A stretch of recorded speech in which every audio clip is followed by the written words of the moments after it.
Kalau bisa ditulis ada faedahnya, itu bagus banget ya.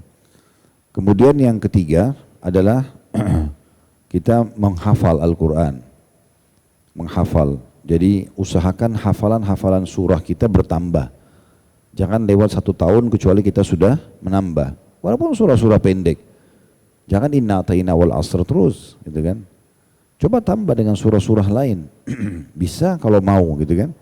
Sama metodenya mirip dengan tadabbur.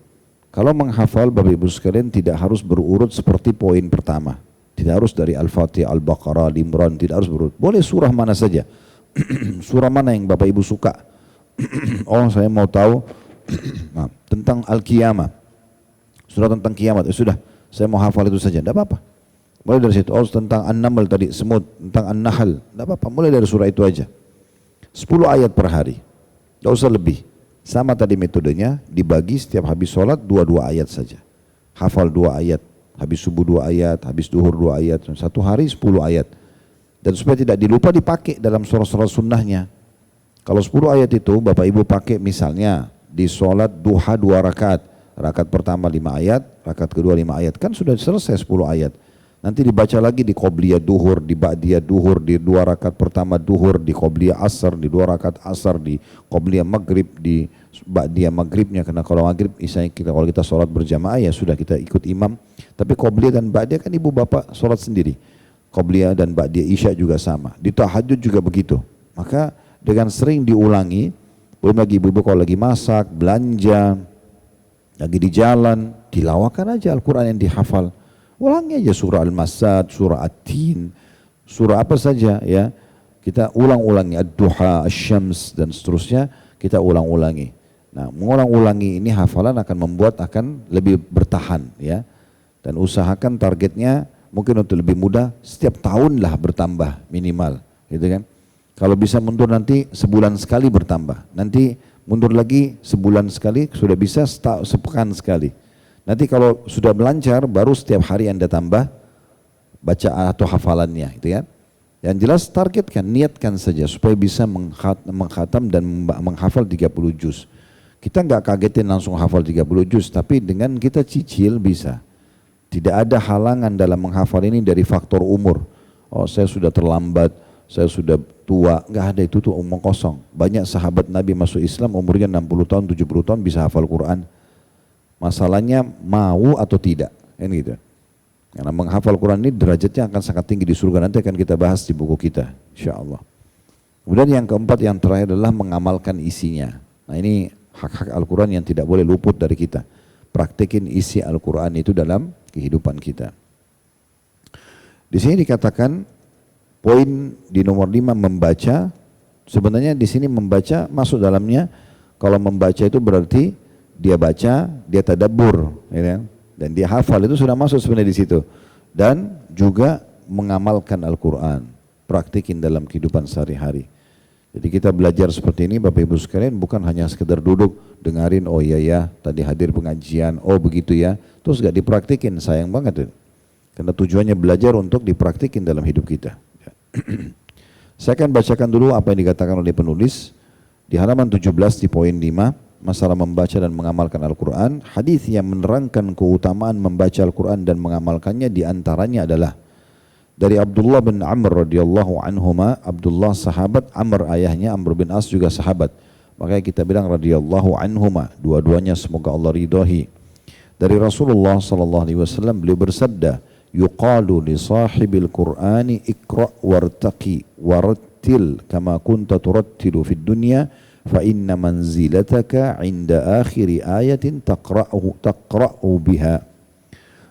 Akan dikatakan kepada orang yang senantiasa membaca dan mengamalkan Al-Quran, baca dan naiklah, bacalah dengan perlahan-lahan sebagaimana engkau membacanya di dunia, karena sungguhnya derajatmu berada pada akhir ayat yang engkau baca.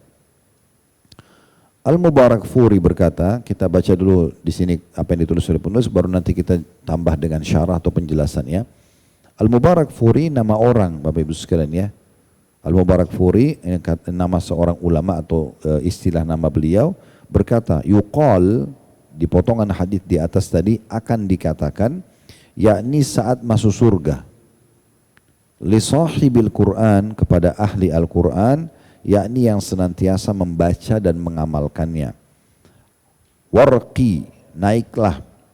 Ini bentuk perintah dari kata raqa yarqa atau yarqi.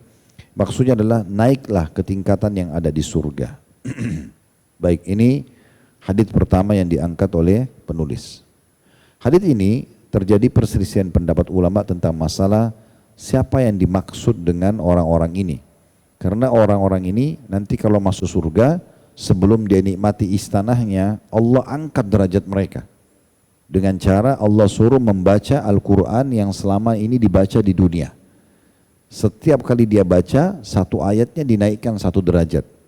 Terus aja begitu sampai dia tiba nanti di tempat tertingginya surga. Sebagian ulama mengatakan, dinukil dari Ibnu Qayyim rahimahullah, kalau tingkatan surga itu sejumlah ayat Al-Quran. Sehingga orang yang biasa membacanya dan mengkhatamnya, orang yang menghafal dan mengatakan, berarti pasti tempatnya paling tertinggi di surga. Karena satu ayat akan satu derajat. Berarti dia kalau biasa mengkhatam, apalagi menghafalnya, maka dia akan sampai ke tempat tertinggi. Jadi berarti cara yang terbaik meninggikan derajat di surga adalah banyak membaca Al-Quran. Nah seperti itu.